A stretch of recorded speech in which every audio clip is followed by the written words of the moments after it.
Daf Sadi Het, continuing from Amud Bet, 6 lines from the top. Mishnah said it. Zemer Shulav Zemer Sechorav. The owner said that the borrowed cow died, and and the borrower says no, the renter one died. The renter has to swear that the rented cow died. Now the Gemara asks a question. Usually, the time you swear is when you have a partial admission. Over here, there is no partial admission. He wasn't modeb, he denied everything. Why is he swearing? Whatever the owner claimed, he didn't admit to at all. Whatever he admitted to the owner didn't claim against him. So why is he swearing?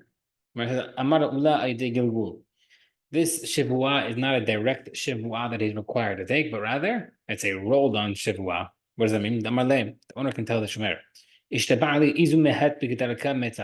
You're saying that it died naturally. He's able to require the shomer to swear not that it died naturally.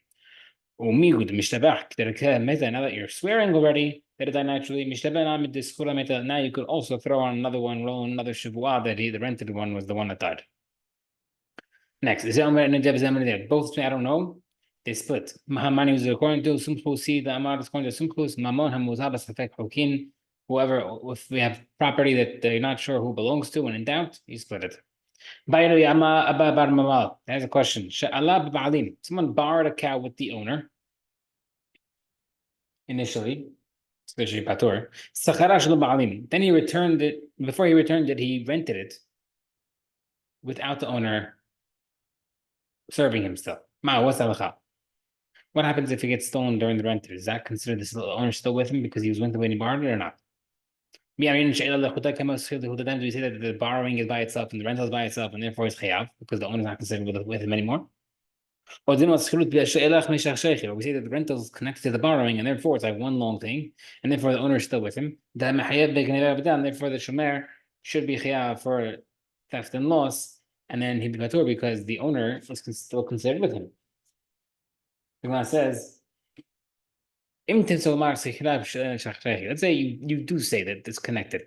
Now, how about another case? I think they rented the cow first, and then he borrowed it afterward. What's the halacha? If it died naturally during the borrowing, is that still considered the owner's with him or not? What's the question? Now, obviously, the borrowing is not connected to the rental, so therefore maybe it should be chayav.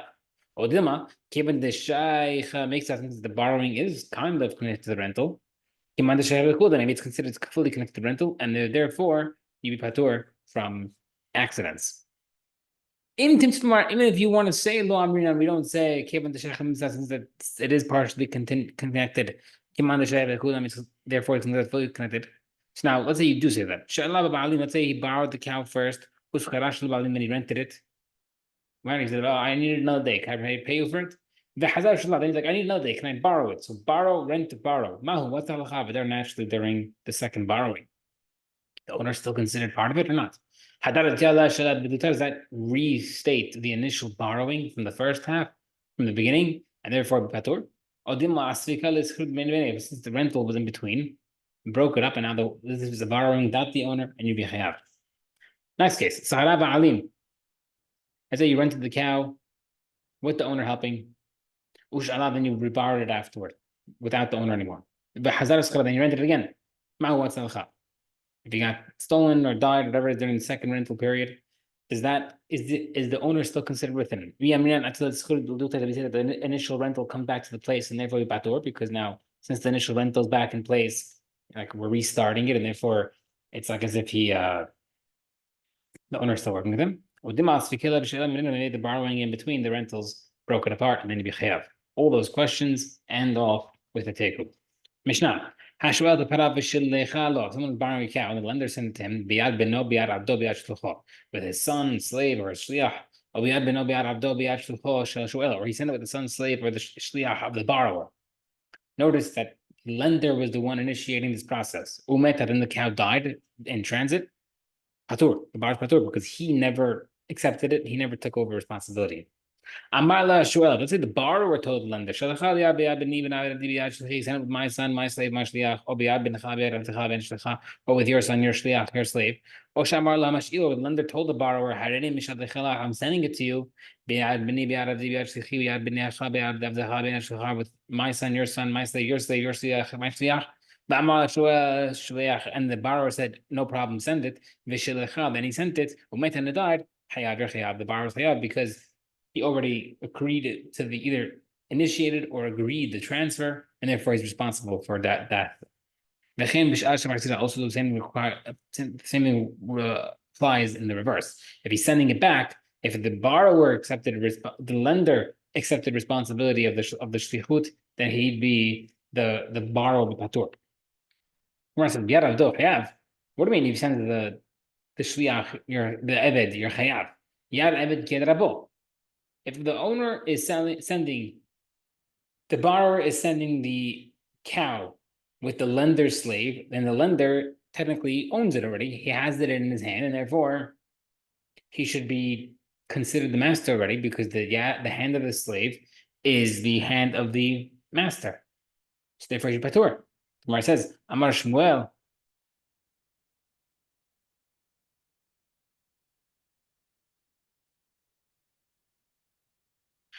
Everybody is referring to a Jewish slave. You don't acquire the body. Even if a non-Jewish, who is the lender's property. The Mishnah is referring to a case as if the borrower told the lender, send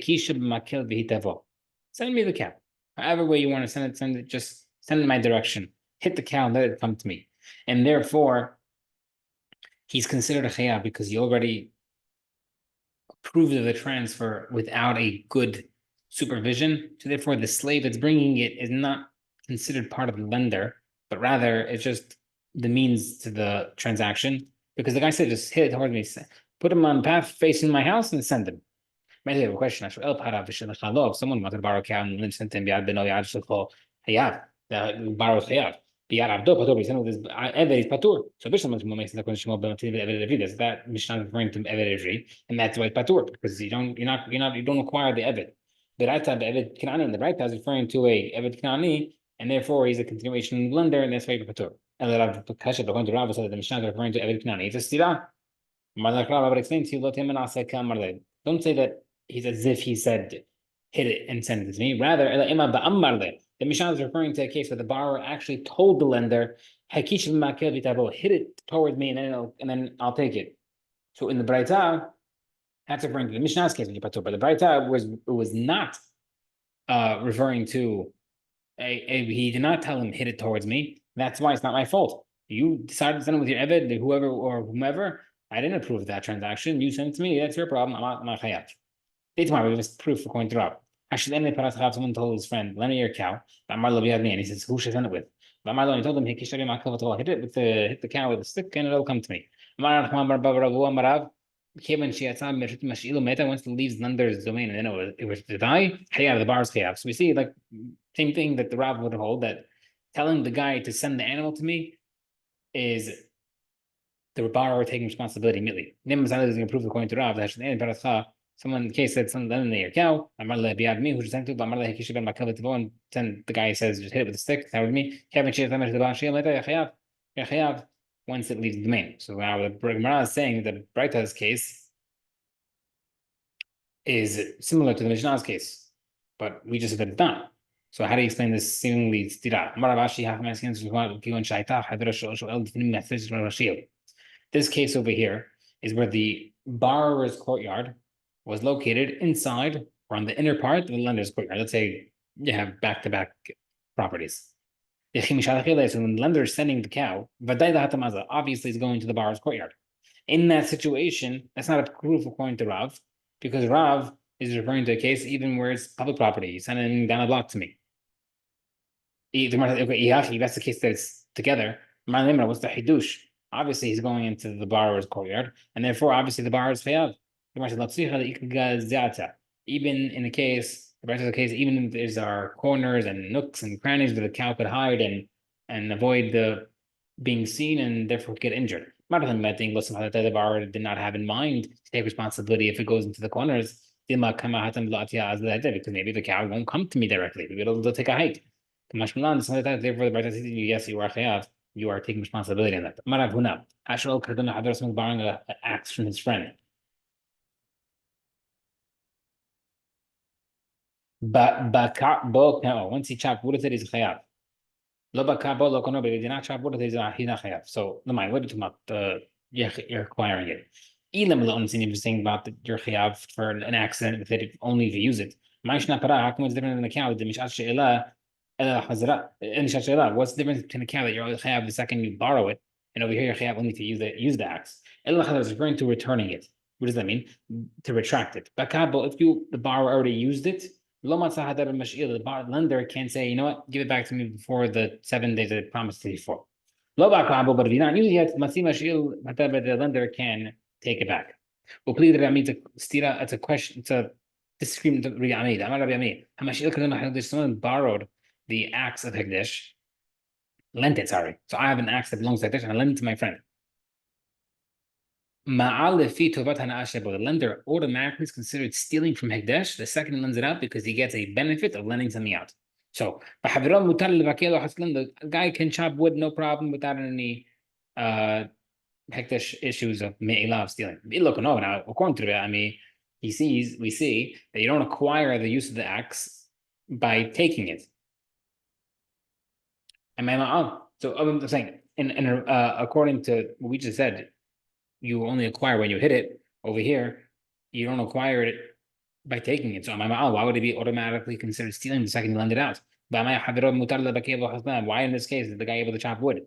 If the axe belongs to Hekdesh, and we know that the way you quote unquote acquire a borrowed axe is by using it. So before he cuts it, give it back to him. This guy does not acquire it, and you didn't steal from Hekdesh by lending it out. So we see Rabbi holds that just lending something out is considered the acquisition. So against Rabbi Elazar, the same way you could do meshicha to buy things by purchasing. So if I want to buy something, buy a fruit, I pick up the fruit, it's mine. So too that acquires, that's considered the same acquisition by shomer. Shomer wants to take over the responsibility of washing something, he has to pick it up. Same way you also have meshicha by a purchase. So too they have they have a proof, same concept, the same words, change the same. And just like land is acquired by money document and a hazakah, like breaking the wall. So too, a rental also is acquired with money document and an act on the property. So the Gemara says, what do you mean?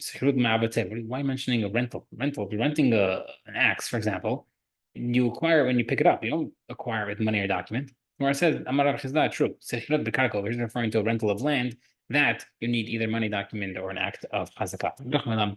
Amen.